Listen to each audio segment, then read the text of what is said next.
Here are some images of some birds that I found really interesting. This is a great blue heron.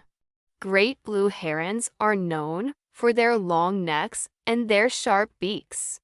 They can be found in a variety of habitats, including marshes, lakes, and rivers. This is an osprey. Ospreys are also known for their long necks and their distinctive call.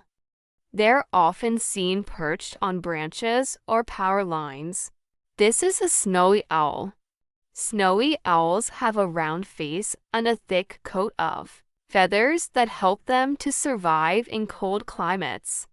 This is a bald eagle. They have a distinctive white head and tail feathers. This is a red-crowned crane.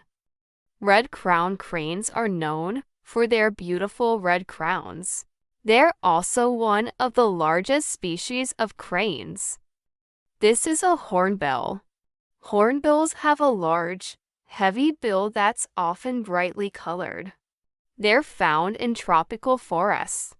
And finally, we have this bird that looks like a mixture between a parrot and an eagle. This is actually a cockatiel.